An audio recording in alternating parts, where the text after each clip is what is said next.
ರಾಜ್ಯ ಸರ್ಕಾರ ಆಗಿರ್ಬೋದು ಇವತ್ತು ಅವರು ಕೊಟ್ಟಂಥ ಸವಲತ್ತುಗಳನ್ನು ಸರಿಯಾದ ರೀತಿಯಲ್ಲಿ ಸಮರ್ಪಕವಾಗಿ ಹಂಚಿಕೆ ಮಾಡಲು ವಿಫಲರಾಗಿದ್ದಾರೆ ಅಂತಕ್ಕಂಥ ಮಾತನ್ನು ನಾನು ಈ ಸಂದರ್ಭದಲ್ಲಿ ಹೇಳಲಿಕ್ಕೆ ನಾನು ಇಷ್ಟಪಡ್ತೇನೆ. ನಮ್ಮ ಶಾಸಕರು ಇದ್ದರೂ ನಾನು ಮಾತನ್ನು ಹೇಳ್ತಿದ್ದೆ, ಮಂತ್ರಿಗಳು ಕೂಡ ಇದ್ದರೂ ಕೂಡ ಮಾತನ್ನು ನಾವು ಹೇಳ್ತಿದ್ದೆ. ಯಾಕೆ ಹೇಳ್ತೀನಿ ಅಂತ ಹೇಳಿದ್ರೆ, ಭೂ ಸುಧಾರಣೆ ಕಾನೂನನ್ನು ಜಾರಿಗೆ ತಂದಂಥ ಸಂದರ್ಭದಲ್ಲಿ ಇವತ್ತು ನಮಗೆ ಯಾರಿಗೂ ಕೂಡ ಭೂಮಿ ಸಿಗಲಿಲ್ಲ. ಇವತ್ತು ಕೇವಲ ಬೇರೆಯವರಿಗೆ ಭೂಮಿ ಸಿಕ್ತು. ಯಾಕಂತ ಹೇಳಿದ್ರೆ ಅಲ್ಲಿ ನಮ್ಮ ಸಾಗರದಲ್ಲಿ ಕೇಳಿದಂಗೆ ಶಿವಮೊಗ್ಗ ಜಿಲ್ಲೆಯಲ್ಲಿ ಭೂ ಸುಧಾರಣೆ ಕಾನೂನು ಜಾರಿಗೆ ತಂದಂಥ ಸಂದರ್ಭದಲ್ಲಿ ಈಡಿಗ ಸಮುದಾಯಕ್ಕೆ ಹೆಚ್ಚು ಭೂಮಿಯನ್ನು ಸಿಕ್ತು. ಅಲ್ಲಿ ಯಾಕೆಂತ ಹೇಳಿದ್ರೆ ಲಿಂಗಾಯತರ ಬೇರೆ ಬೇರೆ ಜನರ ಭೂಮಿಯನ್ನು ಅವ್ರು ಮಾಡಿಕೊಂಡಿದ್ರು. ಹಾಗಾಗಿ ಅವರಿಗೆ ಭೂ ಸುಧಾರಣೆ ಕಾನೂನಲ್ಲಿ ಜಾರಿಗೆ ತಂದಂಥ ದೇವರಾಜ ಸಂದರ್ಭದಲ್ಲಿ ಕಾಗೋಡು ತಿಮ್ಮಪ್ಪರು ಕೂಡ ಆ ಸಂದರ್ಭದಲ್ಲಿ ಶಾಸಕರಾಗಿದ್ದರು, ಅವರು ಕೂಡ ಇದ್ದರು. ಹಾಗಾಗಿ ಇಂದಿರಾ ಗಾಂಧಿ ಅವರು ಪ್ರೈಮ್ ಮಿನಿಸ್ಟರ್ ಆಗಿದ್ದರು. ಆ ಸಂದರ್ಭದಲ್ಲಿ ಕೂಡ ಈ ಕಾನೂನನ್ನು ಜಾರಿಗೆ ಆಯಿತು. ಆವಾಗ ಅವ್ರಿಗೆಲ್ಲರೂ ಕೂಡ ಭೂಮಿಯನ್ನು ಹಕ್ಕಿಸಿತ್ತು. ಬಂಗಾರಪ್ಪನವರು ಒಂದು ವಾರಕ್ಕಿಂತ ಮುಂಚೆ ಅವರಿಗೆ ಫೋನ್ ಮಾಡಿದ್ರೆ ಕರೆದಿದ್ದೀವಿ, ಬರಲೇಬೇಕು ಸರ್ ನೀವು ಈ ಕಾರ್ಯಕ್ರಮವನ್ನು ಚೆಂದ ಕಾಣಿಸ್ಕೊಡ್ಬೇಕು ಅಂತೇಳಿ ಜಿಲ್ಲಾ ಉಸ್ತುವಾರಿ ಮಂತ್ರಿಗಳು ಮತ್ತು ಶಿಕ್ಷಣ ಮಂತ್ರಿಗಳು ಆಗಿದ್ದರು, ಅವರನ್ನು ಕರೆದಿದ್ದೀವಿ. ಆದರೆ ಇವತ್ತು ಕಾರ್ಯಕ್ರಮಕ್ಕೆ ಬರಲಿಲ್ಲ, ಅನಿವಾರ್ಯ ಕಾರಣದಿಂದ ಬರಲ್ಲ ಅಂತಕ್ಕಂಥ ಮಾತನ್ನು ಸಂದೇಶವನ್ನು ಅವರು ಕಳಿಸಿದ್ದಾರೆ.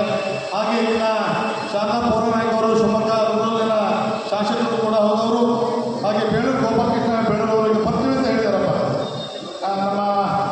ನಮ್ಮ ಬಾಬಣ್ಣವರು ಹೇಳಿದ್ದಾರೆ. ಹಾಗಾಗಿ ಬರ್ತೀವಿ ಅಂತ ಕೂಡ ಹೇಳಿದ್ದಾರೆ. ಹಾಗಾಗಿ ನಾವು ಇವತ್ತು ಅನೇಕರನ್ನು ಹಾಕ್ಕೊಂಡಿದ್ವಿ, ಎಲ್ಲ ರಾಜಕಾರಣಿಗಳನ್ನು ಹಾಕ್ಕೊಂಡಿದ್ವಿ. ಹಾಗಾಗಿ ಅವರು ಯಾರು ಕೂಡ ಈ ಕಾರ್ಯಕ್ರಮಕ್ಕೆ ಅನಿವಾರ್ಯ ಕಾರಣದಿಂದ ಬಂದಿಲ್ಲ ಅಂತ ತಿಳ್ಕೊಳ್ತೇವೆ. ಸ್ನೇಹಿತರೆ, ಕರ್ನಾಟಕ ರಾಜ್ಯ ದಲಿತ ಸಂಘರ್ಷ ಸಮಿತಿ ಅನೇಕ ವರ್ಷಗಳಿಂದ ಹೋರಾಟಗಳನ್ನು ಮಾಡ್ಕೊಂಡು ಬಂದಿದೆ. ಇಡೀ ರಾಜ್ಯಾದ್ಯಂತ ಎಲ್ಲ ಜಿಲ್ಲೆಯಲ್ಲಿ ಎಲ್ಲ ತಾಲೂಕುಗಳಲ್ಲಿ ಹೋರಾಟಗಳನ್ನು ಮಾಡ್ಕೊಂಡು ಬಂದಿದೆ. ಶೋಷಿತ ವರ್ಗದ ಹಾಗೂ ಜಿಲ್ಲಾ ಮಟ್ಟದ ಸಮಾವೇಶವನ್ನು ಇವತ್ತು ಹಮ್ಮಿಕೊಂಡಿದ್ದೇವೆ. ಈ ಕಾರ್ಯಕ್ರಮದ ಅಧ್ಯಕ್ಷತೆಯನ್ನು ವಹಿಸಿರುವ ನಮ್ಮ ನಿಮ್ಮೆಲ್ಲರ ಆತ್ಮೀಯ ಸ್ನೇಹಿತರು, ಹಿರಿಯರು ಆಗಿರ್ತಕ್ಕಂಥ ಮಂಜುನಾಥ್ ಗೌಡ ಅವರೇ, ಹಾಗೂ ಈ ಕಾರ್ಯಕ್ರಮದ ಉದ್ಘಾಟನೆಯನ್ನು ಮಾಡಿರ್ತಕ್ಕಂಥ ನಮ್ಮೆಲ್ಲರ ಆತ್ಮೀಯವಾಗಿರ್ತಕ್ಕಂಥ ಡಾಕ್ಟರ್ ಜಾನಕಮ್ಮ ಲಕ್ಷ್ಮೀ ನಾಗರವರೇ, ಹಾಗೂ ನಮ್ಮ ರಾಜ್ಯ ಸಂಚಾಲಕರಾಗಿರ್ತಕ್ಕಂಥ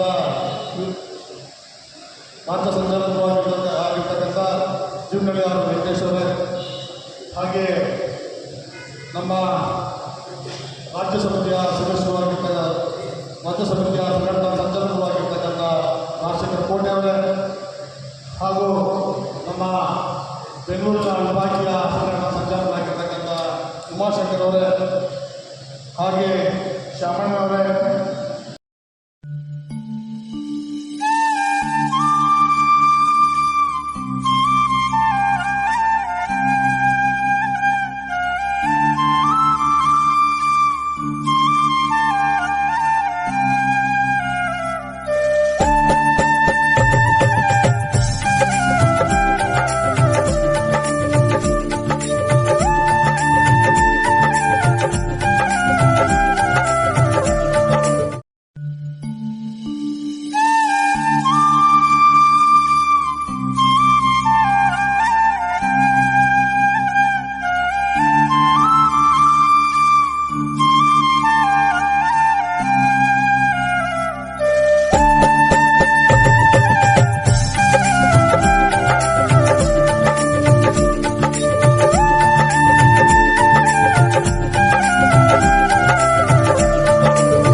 ಜ್ಞಾನಿ ಡಾಕ್ಟರ್ BR ಅಂಬೇಡ್ಕರ್ ಅವರ ಬದುಕು, ಬರಹ, ವ್ಯಕ್ತಿತ್ವ, ವಿಶೇಷತೆ, ಅವರ ಒಂದು ಹೋರಾಟ ಎಲ್ಲವೂ ಕೂಡ ಎಲ್ಲಕ್ಕಿಂತ ಮೀರಿತು ಅಂತ ಈ ಸಂದರ್ಭದಲ್ಲಿ ತುಂಬ ಅನುಕೂಲ ಆಗುತ್ತೆ ಹೇಳೋದಕ್ಕೆ. ಡುಗು ಪರಮೇಶ್ವರ್ ಅವರು ಹೇಳಿದ್ರು, ಈಗ ಪ್ರತಿಯೊಂದು ಒಂದು ಮನೆ ವ್ಯವಸ್ಥೆ ವ್ಯವಹಾರ ಏನೇ ಇದ್ದರೂ ಕೂಡ ಒಂದು ಸಾರ್ವಜನಿಕವಾಗಿ ಸರ್ಕಾರವಾಗಿ ತಗೊಳ್ಳೋವಂಥ ಹಕ್ಕು ಬಾಧ್ಯತೆಗಳನ್ನಾಗಲಿ ಅದನ್ನು ಹೋರಾಟ ಮಾಡೋದ್ರ ಮೂಲಕ ಅದಕ್ಕೆ ಸಾಧ್ಯ. ನಾವು ಮನೆಯಲ್ಲೇ ಕೂತ್ಕೊಂಡ್ರೆ ಎಲ್ಲೋ ಕೂತ್ಕೊಂಡ್ರೆ ನಾವೇನು ಮಾಡೋಕ್ಕಾಗಲ್ಲ. ಹಾಗಾಗಿ ಎಲ್ಲರೂ ಆ ಹೋರಾಟ ಮಾಡಬೇಕು ಅನ್ನೋ ಒಂದು ಮನಸ್ಥಿತಿಯನ್ನು ಕಲ್ಪಿಸಿಕೊಟ್ಟವರಂತೂ ಹೋರಾಟ ಮಾಡಿದಂಥವರು, ಸ್ವತಃ ಅನುಭವವನ್ನು ಪಡೆದಂಥವರು ಡಾಕ್ಟರ್ BR ಅಂಬೇಡ್ಕರ್ ಅವರು. ಅವರ ಒಂದು ಶಿಕ್ಷಣ, ಸಂಘಟನೆ, ಹೋರಾಟ. ಶಿಕ್ಷಣ ಮೂಲಕ ಜ್ಞಾನ ಬರುತ್ತೆ, ಸಂಘಟನೆ ಮಾಡೋದ್ರ ಮೂಲಕ ಒಂದು ಶಕ್ತಿ ಬರುತ್ತೆ, ಹೋರಾಟ ಮಾಡೋದಕ್ಕೆ ಇವೆಲ್ಲ 3 ಕಾರಣಗಳು ಅನ್ನೋ ಒಂದು ಕಾನ್ಸೆಪ್ಟಲ್ಲಿ ಪ್ರಯತ್ನ ಪಟ್ಟಂಥವರು, ಜಾಗೃತಿ ಮೂಡಿಸಿದಂಥವರು. ಹಾಗಾಗಿ ಇವರು ತುಂಬ ಎಲ್ಲ ನಮಗೆ ಮುಖ್ಯ ಆಗುತ್ತೆ ಈ ಸಂದರ್ಭದಲ್ಲಿ. ಅಂಬೇಡ್ಕರ್ ಅವರ ಒಂದು ವಿಚಾರಧಾರೆಗಳು ಅಂತಂದರೆ ಮಹಿಳೆಯರಿಗೆ ಸ್ವಾತಂತ್ರ್ಯ ಸಮಾನತೆ ಕೊಟ್ಟಂಥವರು, ಕಾರ್ಮಿಕರಿಗೆ 8 ಗಂಟೆ ಕೆಲಸ ಕೊಟ್ಟಂಥವರು. ಇದೆಲ್ಲ ಯಾರು, ಯಾವ ದೇವರು, ದಿಂಡ್ರು, ಇನ್ನೊಂದು ಮತ್ತೊಂದು ಬೇರೆ ಯಾವ ನಾಯಕರು, ಯಾವ ಹೋರಾಟಗಾರರು ಅಥವಾ ಬೇರೆ ಯಾರು ಮಾಡೋಕ್ಕೆ ಸಾಧ್ಯ ಆಗಿಲ್ಲ. ಅದು ಅಂಬೇಡ್ಕರಿಂದ ಮಾತ್ರ ಸಾಧ್ಯ ಆಗಿತ್ತು ಅಂತಂಥದ್ದು ನಮಗೆ ಎಲ್ಲರಿಗೂ ಗೊತ್ತಿರುವಂಥ ವಿಚಾರಗಳು. ಇಲ್ಲಿ ನಾವೊಂದು ಎಲ್ಲೋ ಒಂದು ವೇದಿಕೆ ಮೇಲೆ ನಿಂತಿದ್ದೀವಿ, ಮಾತಾಡ್ತಾ ಇದ್ದೀವಿ ಅಂತ ಒಂದು ವಾಕ್ಚಾತುರ್ಯ ಕೊಟ್ಟಂಥವ್ರು ಅವರು, ಒಂದು ಧೈರ್ಯ ಕೊಟ್ಟಂಥವ್ರು ಅಂತ ಅಂಬೇಡ್ಕರ್ ಅವರು. ಇಂತಹ ಅಂಬೇಡ್ಕರ್ ವಿಚಾರಗಳನ್ನ, ಬುದ್ಧ ಬಸವ ಅಂಬೇಡ್ಕರ್ ವಿಚಾರಗಳನ್ನ ಎಲ್ಲ ಹಿಂದಿನ ನಾಯಕರು, ಡಾಕ್ಟರ್ ಸಿದ್ಧಲಿಂಗಯ್ಯ ಸರ್ ಇರ್ಬೋದು, ದೇವನೂರು ಮಹಾದೇವರು ಇರ್ಬೋದು, ಬಿ ಕೃಷ್ಣಪ್ಪ ಅವರು ಇರ್ಬೋದು, ಹೀಗೆ ಮುಂತಾದ ದೊಡ್ಡ ದೊಡ್ಡ ನಾಯಕರು ಒಂದು ಎಲ್ಲ ವಿಚಾರಗಳನ್ನ ತಿಳಿಸ್ತಾ ಅವರು ಕೂಡ ಒಳ್ಳೊಳ್ಳೆ ನಾಯಕರುಗಳನ್ನ, ಒಳ್ಳೊಳ್ಳೆ ಶಿಷ್ಯರನ್ನ ಬೆಳೆಸಿದ್ದಾರೆ. ಆ ಶಿಷ್ಯರಲ್ಲಿ ಲಕ್ಷ್ಮಣ ನಾಗವಾರ ಕೂಡ ಅವರೊಬ್ಬರು. ಅವರ ಒಂದು ಹೋರಾಟ ಇಡೀ ಕರ್ನಾಟಕದಾದ್ಯಂತ ಎಲ್ಲ ಕಡೆ ಹರಡಿದೆ.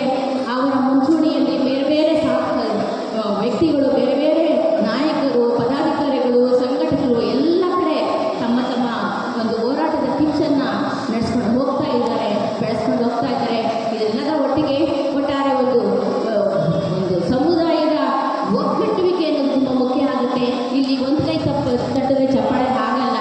ಎಲ್ಲರೂ ಸೇರಿ ಒಗ್ಗೂಡಿ ತಮ್ಮ ತಮ್ಮ ಒಂದು ಸಮಸ್ಯೆಗಳನ್ನು ಸರ್ಕಾರದ ಮುಂದೆ, ಸಮಾಜದ ಮುಂದೆ ಇಡೋದ್ರ ಮೂಲಕ ಪ್ರತಿಯೊಂದು ವಿಚಾರಗಳನ್ನ ನಾವು ಸರ್ಕಾರಕ್ಕೆ ಮುಟ್ಟಿಸಿ ನಮ್ಮ ಒಂದು ಸಮಸ್ಯೆಗಳನ್ನ ಪರಿಹರಿಸೋದಕ್ಕೆ ಸಾಧ್ಯ ಆಗುತ್ತೆ. ಹೀಗಾಗಿ ಎಲ್ಲರೂ ಒಟ್ಟುಗೂಡುವಿಕೆ ತುಂಬ ಮುಖ್ಯ ಆಗುತ್ತೆ, ಹೊಂದಾಣಿಕೆ ಮುಖ್ಯ ಆಗುತ್ತೆ. ಇಲ್ಲಿ ಜಾತಿ ಧರ್ಮ ಅನ್ನೋದಕ್ಕಿಂತ ಮಾನವೀಯತೆ, ಮನುಷ್ಯತ್ವ, ಒಂದು ಅಂತರ್ಯದ ಶಕ್ತಿ ಹೆಚ್ಚೋದ್ರ ಮೂಲಕ ಜನಗಳನ್ನು ಜಾಗೃತಿ ಮೂಡಿಸೋದ್ರ ಮೂಲಕ ತನ್ನ ಸಮಸ್ಯೆಗಳಿಗೆ ಪರಿಹಾರ ಹುಡುಕೋದಕ್ಕೆ ಪ್ರಯತ್ನ ಪಡುವಂಥ ಕೆಲಸ ಎಲ್ಲರಿಂದ ಸಾಧ್ಯ ಆಗಬೇಕು. ಹಾಗಾಗಿ ಎಲ್ಲರೂ ಈ ನಿಟ್ಟಿನಲ್ಲಿ ಆಲೋಚನೆ ಮಾಡಬೇಕು. ಜೊತೆಗೆ ನಮ್ಮ ಮಕ್ಕಳಿಗೆ ಅಥವಾ ಒಂದು ಈ ಯುವ ಜನತೆ ಅದಕ್ಕೆ ತೆರೆದುಕೊಡ್ಬೇಕು. ಆ ನಿಟ್ಟಿನಲ್ಲಿ ಮೊದಲಿಗೆ ನನಗೆ ಗೊತ್ತಿದ್ದಂಗೆ ಲಕ್ಷ್ಮಣ ನಾಗವಾರ್ ಅವರು ವಿದ್ಯಾರ್ಥಿ ಒಕ್ಕೂಟದ ಇದಾದಾಗ ಪ್ರತಿ ಹಾಸ್ಟೆಲ್ಗೆ ಹೋಗಿ, ಪ್ರತಿ ಒಂದು ಕಾಲೇಜ್ಗೆ ಹೋಗಿ ಎಲ್ಲ ವಿಚಾರಗಳನ್ನ ಮುಟ್ಟಿಸಿ ಅವ್ರನ್ನೆಲ್ಲ ಒಗ್ಗಟ್ಟು ಮಾಡಿ ಹೋರಾಟಕ್ಕೆ ಸಜ್ಜುಗೊಳಿಸ್ತಾ ಇದ್ರು. ಆ ಸಜ್ಜುಗೊಳಿಸಿದಂಥ ಸಂದರ್ಭದಲ್ಲಿ ಸಾಕಷ್ಟು ವಿದ್ಯಾರ್ಥಿಗಳು ಬರ್ತಾ ಇದ್ರು. ಬಂದು ಅವ್ರ ವಿಚಾರಗಳನ್ನು ತಿಳ್ಕೊಳ್ಳೋದ್ರ ಮೂಲಕ ಬೇರೆ ಬೇರೆ ಕಡೆ ಹೋಗಿ ಹೋರಾಟ ಮಾಡುವಂಥದ್ದು ಒಂದು ತಳ ಸಮುದಾಯದಿಂದ ತಳಮಟ್ಟದಿಂದ ಹೊರಗು ಅಲ್ಲಿಂದ ಒಂದು ಕಾರ್ಯಕ್ರಮ ಸ್ಟಾರ್ಟ್ ಆಯಿತು ಅಂತಂದರೆ ಕೇಂದ್ರ ಸರ್ಕಾರದವರೆಗೂ ಹೋಗ್ತಾ ಇತ್ತು ಯಾವುದೇ ಒಂದು ವಿಚಾರಗಳು. ಆ ಮಟ್ಟಕ್ಕೆ ಇನ್ನು ಮುಂದೆ ಎಲ್ಲ ನಮ್ಮ ಅಹವಾಲುಗಳನ್ನು ತಲುಪೋದಕ್ಕೆ ಎಲ್ಲರೂ ಒಗ್ಗಟ್ಟಾಗಿ ನಡಿಬೇಕು. ಆ ನಿಟ್ಟಿನಲ್ಲಿ ಎಲ್ಲ ನಮ್ಮ ಜನಾಂಗದ ಅಥವಾ ತಳ ಸಮುದಾಯದ ಎಲ್ಲ ಶೋಷಿತರ ವರ್ಗಕ್ಕೆ ಒಂದು ಒಳ್ಳೆಯ ಏಳಿಗೆಯನ್ನು ಬಯಸೋದಕ್ಕೆ ಎಲ್ಲರ ಶ್ರಮ ಬೇಕು, ಶಕ್ತಿ ಬೇಕು. ಎಲ್ಲರೂ ಆ ನಿಟ್ಟಿನಲ್ಲಿ ಪ್ರಯತ್ನ ಪಡಬೇಕು. ದಯವಿಟ್ಟು ಎಲ್ಲರೂ ಒಗ್ಗಟ್ಟಾಗಿ ಒಂದೇ ರೀತಿ ಒಳ್ಳೆಯ ಆಲೋಚನೆಗಳನ್ನ ಇಟ್ಕೊಂಡು ಒಳ್ಳೆ ಅಭಿವೃದ್ಧಿ ಕಡೆ ಯೋಚನೆ ಮಾಡಿಕೊಂಡು ಇನ್ನು ಕೇಂದ್ರ ಸರ್ಕಾರ ಮಹಿಳಾ ಮೀಸಲಾತಿ ನೀಡುವುದಾಗಿ ಹೇಳಿದೆ. ಆದರೆ ಅದು ಯಾವಾಗ ಮಹಿಳಾ ಮೀಸಲಾತಿ ನೀಡೋದು ಯಾವಾಗ ಅಂತ ಕೇಳಿದ್ರೆ ಕ್ಷೇತ್ರ ವಿಂಗಡಣೆ ಆದಮೇಲೆ. ಕ್ಷೇತ್ರ ವಿಂಗಡಣೆ ಆಗೋದು ಯಾವಾಗ? ಅದು ಜಾತಿ ಜನಗಣತಿ ಆಗಬೇಕು. ಜನಗಣತಿ ಜೊತೆ ಜಾತಿ ಜನಗಣತಿ ಆಗಬೇಕು. ಆದರೆ ಜಾತಿ ಜನಗಣತಿಗೆ ಕಾಲಮಿತಿಯೇ ನಿಗದಿಪಡಿಸಿಲ್ಲ. ನಮಗೆ ಇದರಿಂದ ಅನುಮಾನ ಕಾಡ್ತಾ ಇದೆ. ಕೆಲವು ರಾಜ್ಯಗಳ ಚುನಾವಣೆ ಕಳೆದ ನಂತರ ಕೇಂದ್ರ ಸರ್ಕಾರ ಜನಗಣತಿ ಅನ್ನು ಮರೆಬಿಡುವ ಸಾಧ್ಯತೆಯೂ ಹೆಚ್ಚು. ಅದರಿಂದ ಕೇಂದ್ರ ಸರ್ಕಾರ ಜಾತಿ ಜನಗಣತಿಯನ್ನು ಒಂದು ಕಾಲಮಿತಿಗೆ ನಿಗದಿಪಡಿಸಬೇಕೆಂದು ಕರ್ನಾಟಕ ರಾಜ್ಯ ದಲಿತ ಬೆಂಬಲ ಸಮಿತಿ ವತಿಯಿಂದ ನಾವು ಆಗ್ರಹಪಡಿಸ್ತೇವೆ. ಈ ದಿನ ಆಚರಣೆ ಮಾಡ್ತಾ ಇದ್ದೀವಿ. ಭಗವಾನ್ ಬುದ್ಧ, ಬಸವಣ್ಣವರು, ಬಾಬಾ ಸಾಹೇಬ್ ಅಂಬೇಡ್ಕರ್ ಅವರು ನಾವು ಜಯಂತಿನ ಆಚರಣೆ ಮಾಡೋದಕ್ಕೆ ಮುಂಚಿತವಾಗಿ ಮಾನವ ಕುಲದ ಮಹಾಚೇತನಗಳಿಂದ ಅವರು ಎಲ್ಲರ ಹೃದಯದಲ್ಲಿ ಅವರು ನೆಲೆಸಿಟ್ಟಿದ್ದಾರೆ. ಅವರ ಸಿದ್ಧಾಂತಗಳನ್ನ ಇಟ್ಕೊಂಡು ಕರ್ನಾಟಕ ರಾಜ್ಯದಲ್ಲಿ ತುಂಬ ವಿಸ್ತಾರವಾಗಿ ಸಂಘಟನೆಯನ್ನು ಕಟ್ಟಿದಂಥ ಕರ್ನಾಟಕ ರಾಜ್ಯ ದಲಿತ ಸಂಘರ್ಷ ಸಮಿತಿ ಸಂಸ್ಥಾಪಕರಾದಂಥ ಲಕ್ಷ್ಮೀನಾರಾಯಣ ನಾಗವಾರವರ ಎಲ್ಲ ಕಾರ್ಯಕರ್ತರುಗಳು ಒಂದು ಒಳ್ಳೆಯ ಹೃದಯವನ್ನು ಇಟ್ಕೊಂಡು ಈ ದಿನ ಈ ಸಭೆ ಸಮಾರಂಭವನ್ನು ಆಚರಣೆ ಮಾಡ್ತಾಯಿದ್ದೀರ. ಅದಕ್ಕೆ ನಾನು ಒಂದು ಚಿಕ್ಕ ಉದಾಹರಣೆಯನ್ನು ಕೊಟ್ಟು ನಿಮ್ಮ ಜೊತೆಯಲ್ಲಿ ಮಾತಾಡ್ತೀನಿ. ಆ ಉದಾಹರಣೆ ಏನಾದರೂ ತಪ್ಪಾಗಿದೆ ಬೇಸರ ಮಾಡ್ಕೊಂಡ್ರೆ ಹೇಳಿ ತಿಳ್ಕೊಳ್ತೀನಿ. ಇಲ್ಲ ಅಂದರೆ ಸರಿಯಾಗದೆ ಅಂತಂದರೆ ಅದೇ ರೀತಿ ನಾವು ನೀವೆಲ್ಲ ಮುಂದುವರಿಯೋಣ ಅಂತ ಅನ್ಕೊಳ್ತೀನಿ. ಈಗ ಒಬ್ಬ ವ್ಯಕ್ತಿ ಯಾರಾದರೂ ಆದರೂ ಆಸ್ತಿ ಮಾಡಿರ್ತಾರೆ, ಆ ಮನೆ ಹೊಲ ಸೈಟ್ಗಳು ಅಥವಾ ರಾಜಕೀಯವಾಗಿ ಏನಾದರೂ ಹೆಸರು ಮಾಡಿರ್ತಾರೆ. ಇದನ್ನೆಲ್ಲ ಆತ ದೈವಾಧೀನ ಆಗೋ ಸಂದರ್ಭದಲ್ಲಿ ಆ ಕುಟುಂಬಸ್ಥರಿಗೆ ಹೇಳ್ತಾರೆ, ನೋಡಪ್ಪ ನಾನೆಲ್ಲ ಇಷ್ಟೆಲ್ಲ ಕಷ್ಟಪಟ್ಟು ನಿಮಗೆ ಆಸ್ತಿ ಮಾಡಿಟ್ಟಿದ್ದೀನಿ, ಈ ಆಸ್ತಿನ ನಮ್ಮ ಕುಟುಂಬಸ್ಥರೆಲ್ಲ ಸೇರಿಕೊಂಡು ತುಂಬ ಜೋಪಾನವಾಗಿ ಅದನ್ನು ಜೋಪಾನ ಮಾಡಿ ಮುಂದೆ ನಿಮ್ಮ ತಲೆ ಕಾಯ್ತದೆ ಅಂತ ಹೇಳಿ ಅವರು ದೈವಾಧೀನ ಹೇಳ್ತಾರೆ. ಆದರೆ ಕರ್ನಾಟಕ ರಾಜ್ಯ ದಲಿತ ಸಂಘರ್ಷ ಸಮಿತಿಯ ಸಂಸ್ಥಾಪಕರಾದಂಥ ಲಕ್ಷ್ಮೀನಾರಾಯಣ ನಾಗವಾರವರು ಅವ್ರ ಕುಟುಂಬ ಎಷ್ಟು ಅಂದರೆ ತುಂಬ ದೊಡ್ಡದು. ಎಂಟೈರ್ ಕರ್ನಾಟಕದಲ್ಲಿ ಅವರ ಕುಟುಂಬ ರಕ್ತ ಸಂಬಂಧ ರೀತಿಯಲ್ಲಿ ನಾವೆಲ್ಲ ಕೆಲಸ ಮಾಡಿದ್ದೀವಿ ಅವ್ರ ಜೊತೆಯಲ್ಲಿ. ಆದ್ದರಿಂದ ಲಕ್ಷ್ಮೀನಾರಾಯಣ ನಾಗವಾರ ಸರ್ ಅವರು ನಮಗೆ ಅವರು ಒಂದು ಏನು ಕೊನೆ ಉಸಿರು ಹೇಳ್ತಕ್ಕಂಥ ಸಂದರ್ಭದಲ್ಲಿ ಕೆಲವು ಕಿವಿ ಮಾತನ್ನು ಅವ್ರ ಕಣ್ಣುಗಳಲ್ಲಿ ನಾವು ನೋಡ್ದೋ. ಏನು ನೋಡ್ದೋ, ಕರ್ನಾಟಕದಲ್ಲಿ ಸುಮಾರು ಒಂದು 40 ವರ್ಷದಿಂದ ಹೋರಾಟಗಾರರನ್ನ ನಾವು ನೋಡ್ತಾ ಇರ್ತೀವಿ. ನೋಡ್ತಕ್ಕಂಥ ಸಂದರ್ಭದಲ್ಲಿ ಹಿಂಗೆ ಮಕ್ಕಳು ಮರಿ ನಿಂತ್ಕೊಂಡು ಒಂದು ಕೂಲಿ ಕೆಲಸ, ವ್ಯವಸಾಯದ ಕೆಲಸ, ಆಫೀಸ್ ಕೆಲಸ ಎಲ್ಲ ಬದಿಗೊಟ್ಟು ನಾವು ರಾಜಕೀಯವಾಗಿ ಕೆಲವು ಒತ್ತಾಯಗಳನ್ನ ಮಾಡ್ತೀವಿ. ಏನಂತ ಒತ್ತಾಯ ಮಾಡ್ತೀವಿ? ಜಮಾನದಲ್ಲಿ ಪರಮಾನವರು 50 ಇತ್ತು ಅಕ್ರಮ ಸಕ್ರಮ ಅಂತ ಭೂಮಿನ ಸಕ್ರಮಗೊಳಿಸ್ಕೊಳ್ಳೋದಕ್ಕೆ. ಅದರ ಲಿಮಿಟ್ ಎಷ್ಟು? ನಮಗೆ ಅಂಬೇಡ್ಕರ ಹೇಳಿದ ಮಾತು ಮರೆಯಬೇಡಿ, ಮರೆತು ಮಲಗಬೇಡಿ. ಅಂಬೇಡ್ಕರ ಹೇಳಿದ ಮಾತು ಮರೆಯಬೇಡಿ, ಮರೆತು ಮಲಗಬೇಡಿ. ಅಂಬೇಡ್ಕರ ಹೇಳಿದ ಮಾತು ಮರೆಯಬೇಡಿ, ಮರೆತು ಮಲಗಬೇಡಿ.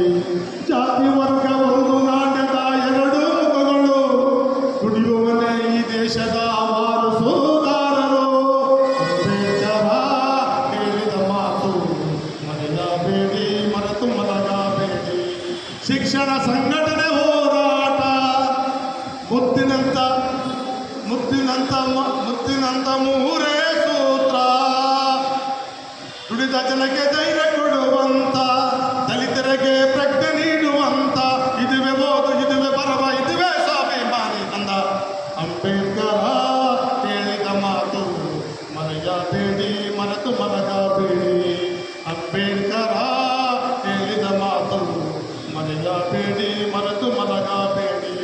ಸಂವಿಧಾನ ಬರೆದ ನಾನು ಎಂದನು, ನೀವು ಸಂತಸದಿ ಬದುಕಲಾರೆಂದನು. ಆಸ್ತಿ ಹಕ್ಕು ಇರುವವರೆಗೆ ದೇಶವು ಜಾತ್ಯತೀತ ರಾಷ್ಟ್ರವಾಗದೆಂದನು. ದಲಿತರಿಗೆ ಹಕ್ಕು ಸಿಗದೆ ದಲಿತ ಬದುಕು ಅಂದರೆ ಸಂವಿಧಾನ ಮೊದಲೇ ನಾನು ಸುಡುವೆನೆಂದನು. ಅಂಬೇಡ್ಕರ ಹೇಳಿದ ಮಾತು ಮರೆಯಬೇಡಿ, ಮರೆತು ಮಲಗಬೇಡಿ. ಅಂಬೇಡ್ಕರ ಹೇಳಿದ ಮಾತು ಮರೆಯಬೇಡಿ, ಮರೆತು ಮಲಗಬೇಡಿ. ಮೂರ್ತಿ ಪೂಜೆ ಮಾಡಿ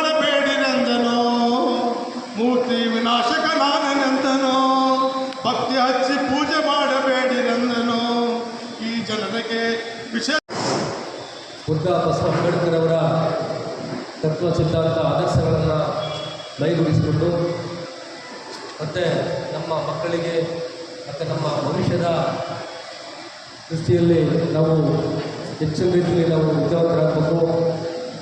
ಅದನ್ನೆಲ್ಲರೂ ಕೂಡ ಒಗ್ಗಟ್ಟಾಗಿ ನಮ್ಮ ಕಷ್ಟಗಳನ್ನು ನಮ್ಮ ಸಮಸ್ಯೆಗಳನ್ನು ನಾವೇ ಬರ್ಕೊಂಡು ನಾವು ಬಾಬಾ ಸಾಹೇಬ್ ಅಂಬೇಡ್ಕರ್ ಅವರ ಸಂವಿಧಾನದ ಅಡಿಯಲ್ಲಿ ನಾವು ಹೋಗ್ಬೇಕು ಅಂತ ಹೇಳ್ತಾ ಕರೆ ಕೊಟ್ಟಂಥ ಶ್ರೀಮತಿ ಜಾನಕಮ್ಮ ಲಕ್ಷ್ಮೀನಾರಾಯಣ ಅವರಿಗೆ ತುಂಬ ಧನ್ಯವಾದಗಳು. ಇವಾಗ ನಮ್ಮ ಮಾತನಾಡುತ್ತಾರೆ. ನಮ್ಮ ಲಕ್ಷ್ಮೀನಾರಾಯಣ ಸಾಹೇಬರು ಸಂಘಟನೆ ಎಲ್ಲರಿಗೂ ಗೊತ್ತಿದ್ದೇ ಇದೆ. ಮೊದಲು ಹಳ್ಳಿಯಿಂದ ಅವರು ಹೋಬಳಿ ಮಟ್ಟ, ತಾಲೂಕು ಮಟ್ಟ, ಜಿಲ್ಲಾ ಮಟ್ಟ, ರಾಜ್ಯ ಮಟ್ಟದವರೆಗೆ ನಮ್ಮ ಲಕ್ಷ್ಮೀನಾರಾಯಣ ಸಾಹೇಬರು ಸಂಘಟನೆ ಮಾಡ್ತಾ ಬಂದರು. ನಾವು ಏನಾದರೂ ಸಂಘಟನೆ ಬಗ್ಗೆ ಮಾತಾಡಬೇಕಂದ್ರೆ ಫಸ್ಟಿಗೆ ಲಕ್ಷ್ಮೀನಾರಾಯಣ ಸಾಹೇಬರು ನಾವು ಯಾರೇ ಮಾತಾಡಲಿ ನಮಸ್ಕಾರ ಹೇಳ್ರಿ ಅಂತ ಹೇಳೋರು. ಅಂಥ ಒಂದು ಉತ್ತಮವಾದ ಸಂಘಟನಾಕಾರರು. ಈಗ ಬೆಂಗಳೂರಲ್ಲಿ ಕೆಲವು ಕಡೆ ಮೊನ್ನೆ ತಾನೇ ವಿಡಿಯೋ ಬಿಟ್ಟಾಗ ನಾವು ನೋಡಿದ್ದೀವಿ. ಅವರು ಇಷ್ಟೊಂದು ಅನುಕೂಲಗಳನ್ನು ಮಾಡಿದ್ದಾರೆ. ಅವರ ಹೋರಾಟ ಹೇಗಿತ್ತು ಅಂದರೆ ಮೊದಲ ಸಾರಿ 10 ಜನದಿಂದ ಅವರು 1000 ಜನದವರೆಗೆ ಹೋಗಿದ್ದಾರೆ. ಅವರು ಒಂದು ಸಂಘಟನೆ ಬೇಕು ಅಂದಾಗ ಅವರು ಹಳ್ಳಿಗೂ ಬಂದು ಕೂಡ ನಮ್ಮ ಜೊತೆ ಸಂಘಟನೆ ಮಾಡಿದ್ದಾರೆ.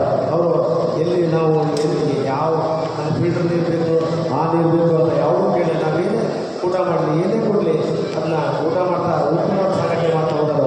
ಈಗ ನಮ್ಮ ಜೀವನದಲ್ಲಿ ವೆಂಕಟೇಶ್ ಸರ್, ಕೋಟಿ ಸರ್ ಮತ್ತು ರಾಜಶೇಖರ ಕೋಟಿ ಸರ್, ಮಂಜಣ್ಣ ಸರ್, ಇವರೆಲ್ಲರೂ ಕೂಡ ಬಾಬಣ್ಣವರು, ಪರಮೇಶ್ವರ ದೂರು ಸರ್, ಇವರು ಕೂಡ ಆ ಥರ ಸಂಘಟನೆ ಮುಂದಿನ ಸರಿ ಮಾಡ್ತಾ ಹೋಗ್ತಾರೆ ಅಂತ ಹೇಳ್ತಾರೆ. ಕೆಲವರು ಹೇಳ್ತಾರೆ ನಮ್ಮ ಮೇಡಮರು ಇಲ್ಲ ನಾಗರ ಸಾಹೇಬ್ ಮನೆಯವರು ಬೇರೆ ಬೇರೆ ಸಂಘಟನೆಯಲ್ಲಿ ಇದಾರು ಅಂತ ಹೇಳ್ತಾರೆ. ಇಲ್ಲ, ಅವರು ನಮ್ಮ ಜೊತೆಯಲ್ಲೇ ಇದ್ದಾರೆ. ನಾವು ಯಾಕಂದರೆ ಕೆಲವರು ನಮ್ಮನ್ನು ಕೂಡ ಬಲಿಯಾಗಿ ನಾವು ಶೋಷಿತರಾಗಿರೋ ಪುನಃ ಮತ್ತೆ ಆಗ ಮುಂದಕ್ಕೆ ಹೋಗಬಾರ್ದು. ಇವ್ರನ್ನ ದಯವಿಟ್ಟು ಮತ್ತೆ ಮುಂಚೂಣಿಗೆ ತರಬೇಕು. ಆ ಒಂದು ಕ್ರಮದಲ್ಲಿ ನಾವು ಸಂಘಟನೆಗಳನ್ನ ಮಾಡಬೇಕು ಅಂತೇಳಿ ನಾವು ಬಂದಿದ್ದೀವಿ. ಯಾಕೆಂದರೆ ನಾವು ಏನೇ ಮಾಡಬೇಕಾದ್ರೂ ಹಿಂದಿನ ಹೆಜ್ಜೆನ ನಾವು ಮರಿಬಾರ್ದು. ನಾವೆಲ್ಲ ಹಿಂದೆ ಯಾವ ರೀತಿ ಶೋಷಿತರಾಗಿದ್ವಿ, ಆ ಶೋಷಣೆಗಳಾದವ್ರನ್ನ ನಮ್ಮನ್ನು ಈ ಸ್ಥಿತಿಗೆ ತರಬೇಕಾಗ ಭಗವಾನ್ ಬುದ್ಧರವರು ಈ ಹಿಂದೆ ಅವರು ಕೂಡ ಈ ಮಾನವತಾವಾದವನ್ನು ಮತ್ತು ಈ ಕಂದಾಚಾರಗಳನ್ನ ವಿರೋಧಿಸಿ ಬೆಳೆದು ಜನಗಳಿಗೆ ಮಾರ್ಗದರ್ಶಕರಾದರು. ಆನಂತರದಲ್ಲಿ ಕಾಯಕವಾಗಿ ನಮ್ಮ ಬಸವಣ್ಣನವರು ಸಹ ಅಂತರ್ಜಾತೀಯವಾದಗಳನ್ನ ಮತ್ತು ಈ ಸಮಾನತೆಯನ್ನು ಹೋಗಲಾಡಿಸಲಿಕ್ಕೆ ಎಲ್ಲ ಜಾತಿ ವ್ಯವಸ್ಥೆಯನ್ನು ವಿರೋಧಿಸಿ, ವರ್ಣ ವ್ಯವಸ್ಥೆಯನ್ನು ವಿರೋಧಿಸಿ ಸ್ವತಃ ಒಂದು ಧರ್ಮನೇ ಸೃಷ್ಟಿ ಮಾಡಿ ಈ ನಮ್ಮ ಸಮಾಜಕ್ಕೆ ಕೊಟ್ಟರು. ಆ ಒಂದು ಇದರಿಂದ ಬಂದಂಥವ್ರು ಸಹ ಅವ್ರದ್ದೇ ಜಾಸ್ತಿ ಆಯಿತು. ನಮಗೆ ಏನು ಎಲ್ಲಿ ಯೋಜನೆಯವರು ಆ ಒಂದು ಜನಾಂಗದವರೇ ನಮಗೆ ಈ ಸುತ್ತಮುತ್ತ ಶೋಷಣೆ ಜಾಸ್ತಿ ಆಯಿತು. ಆಗ ನಾವು ನಂತರ 19ನೇ ಶತಮಾನದಲ್ಲಿ ನಮ್ಮ ಬಾಬಾ ಸಾಹೇಬ್ ಅಂಬೇಡ್ಕರ್ ಅವರು ಬಂದರು. ನೀವು ಬರೀ ಶಾಂತಿ ಅಂತ ಶಾಂತಿ ಹೇಳ್ಕೊಂಡ್ರೆ ಆಗೋದಿಲ್ಲ. ನೀವು ಫಸ್ಟು ವಿದ್ಯೆಯನ್ನು ಕಲಿತು ನೀವು ಸಂಘಟಿತರಾಗಿ ಹೋರಾಟಗಳನ್ನು ಮಾಡಿ, ಆನಂತರದಲ್ಲಿ ನಿಮಗೆ ಬರಬೇಕಾದಂಥ ಹಕ್ಕು, ನಿಮಗೆ ಸಿಗಬೇಕಂತ ಸ್ಥಾನಮಾನಗಳು ಎಲ್ಲ ಸಿಗ್ತವೆ ಅಂತ ಹೇಳಿದ್ರು. ಈಗ ನಾವು ಏನು ಇದ್ದೀವಿ ನಮಗೆಲ್ಲ ಈ ಖಂಡಿತವಾಗೂ ಈ ಹಿಂದೂ ಧರ್ಮದ ನೆಲೆಯನ್ನು ನಾವು ಬದುಕಿದ್ರೆ ನಮಗೆ ಸಿಗ್ತಾನೆ ಇರಲಿಲ್ಲ. ನಾವು ಯಾವೊಂದು ಇದನ್ನ ಈ ಸಮಾನತೆ ಮತ್ತು ಈ ಸಾಂಸ್ಕೃತಿಕವಾಗಿ ಕೂಡ ನಮ್ಮದೇ ಆದಂಥ ಒಂದು ದಾರಿನ ಕಂಡುಕೊಂಡಿದ್ದನ್ನು ನಾವು ಈಗ ನಾವೆಲ್ಲರೂ ಸಮಾನವಾಗಿ ಬದುಕ್ತಾ ಇದ್ವಿ. ಈ ಒಂದು ಸಮಾನತೆಯನ್ನು ನಾವು ಇವತ್ತು ನೆನಪಿಸಿಕೊಳ್ಳೋಕ್ಕೋಸ್ಕರವಾಗಿ ಇವತ್ತು ಬುದ್ಧ ಬಸವ ಅಂಬೇಡ್ಕರ್ ಅವರ ಜಯಂತಿಯನ್ನು ಆಚರಣೆ ಮಾಡಿದ್ದೀವಿ. ಈ ಹಿಂದೆ ನಾವು ಏನು ಮಾಡಿದ್ವಿ ಅನ್ನೋದು ಮುಖ್ಯ ಅಲ್ಲ, ನಾವು ಮುಂದೆ ಏನು ಮಾಡ್ತೀವಿ ಅನ್ನೋದು ಮುಖ್ಯ. ಆ ಒಂದು ಆದರ್ಶವಾದಿಗಳ ನೆನಪಿನಲ್ಲಿ, ಆ ಆದರ್ಶವಾದಿಗಳು ಹಾಕ್ಕೊಟ್ಟ ಮಾರ್ಗದರ್ಶನದಲ್ಲಿ ನಾವು ಸಂಘಟನೆಯನ್ನು ಬಲಪಡಿಸಬೇಕು. ಈ ನೋಡಿ ಯಾವುದೇ ಒಂದು ನಾವು ಇಷ್ಟು ಒಂದು ತಿಂಗಳಿನಿಂದ ಈ ಒಂದು ಕಾರ್ಯಕ್ರಮ ಮಾಡಬೇಕು ಅಂತ ನಾವು ಸತತವಾಗಿ ಎಲ್ಲ ತಾಲೂಕುಗಳು ಟೂರ್ ಮಾಡಬೇಕು. ಆದರೆ ಆಗಿದ್ದೇನು ರಾಜಕಾರಣಿಗಳು ಬರೀ ಒಂದು ಮಾತು ಕರೆದ್ರೆ ಸಾಕು, ಯಾವುದೋ ಒಂದು ಅಮಿಷ ತೋರಿಸ್ಬಿಡ್ತಾರೆ ಅಂತೇಳಿ ಲಾರಿಗಳು, ಬಸ್ಗಟ್ಟೆ ಲಕ್ಷಾಂತರ ಜನ ಸೇರ್ತಾರೆ. ಆದರೆ ನಮ್ಮ ಜನಗಳು ನಾವು ವಿದ್ಯಾವಂತರಾಗೋಣ, ನಮ್ಮ ಬರಬೇಕಾದಂಥ ಹಕ್ಕನ್ನು ನಾವು ಪಡೆಯೋಣ, ಎಲ್ಲ ಬನ್ನಿರಿ ಒಗ್ಗಟ್ಟಾಗ್ರಿ ಅಂದರೆ ಯಾರೂ ಬರೋದಿಲ್ಲ. ಈಗ ನೋಡಿ, ಇಷ್ಟ ಒಂದು ಜಿಲ್ಲೆಗೆ ಈ ಒಂದು ಬೆಳವಣಿಗೆ ಎಷ್ಟು ಜನ ಬಂದಿರಿ. ಇದು ಕಂಡು ನನಗೆ ತುಂಬ ಮನಸ್ಸಿಗೆ ಬೇಜಾರಾಗ್ತದೆ. ಆದರೂ ಕೂಡ ನಾವು ನಿಮ್ಮನ್ನೇ ಮುಖಂಡರು ಅಂತ ತಿಳ್ಕೊಂಡು ನಾವು ಇನ್ನೂ ಮುಂದಿನ ದಿನಗಳಲ್ಲಿ ನೀವುಗಳು ಒಬ್ಬರು 10 ಜನಕ್ಕೆ ಹೇಳೋದು, ಈ ರೀತಿ ಹೇಳಿ ಎಲ್ಲರೂ ಕೂಡ ಸಂಘಟಿತರಾಗಿ ಅವ್ರಿಗೂ ಸಹ ಈ ಸಮಾಜದ ಮುಖ್ಯವಾಹಿನಿಯಲ್ಲಿ ನಾವೇ ಬದುಕಬೇಕು ಅನ್ನೋದನ್ನ ಕಲಿಬೇಕು. ಆ ಕಲ್ತ್ಕೊಂಡು ನಮ್ಮಲ್ಲಿ ಸಾಕಷ್ಟು ಟ್ರೈನಿಂಗ್ ಕ್ಯಾಂಪ್ಗಳು ಮಾಡ್ತಾರೆ, ತರಬೇತಿ ಶಿಬಿರಗಳು ಮಾಡ್ತೀವಿ. ಆ ತರಬೇತಿ ಶಿಬಿರದಲ್ಲಿ ಭಾಗವಹಿಸಬೇಕು, ತಿಳ್ಕೋಬೇಕು. ಈ ಪ್ರಪಂಚ ಜ್ಞಾನನ ಯಾರು ತಿಳ್ಕೊಳ್ತಾರೋ ಅವರಂಥ ಉತ್ತಮವಾದವ್ರು ಯಾರೂ ಇಲ್ಲ. ಆದರೆ ಆ ಜ್ಞಾನ ತಿಳ್ಕೊಳ್ಳೋ ಬಿಟ್ಬಿಟ್ಟು ಮತ್ತೆ ನಾವು ಇಂದಿನ ಸ್ಥಿತಿಗೆ ಮರಳುವಂಥ ಒಂದು ವ್ಯವಸ್ಥೆ ಖಂಡಿತವಾಗಿ ಕಂಡುಕೊಳ್ಬೇಡಿ ಅಂತ ಈ ಮೂಲಕ ನಿಮ್ಮೆಲ್ಲರೂ ಸಹ ನಾವು ಮನವಿ ಮಾಡ್ಕೊಳ್ತಾ ಮುಂದಿನ ದಿನಗಳಲ್ಲಿ ಈ ಒಂದು ಜಿಲ್ಲಾ ಸಮಿತಿ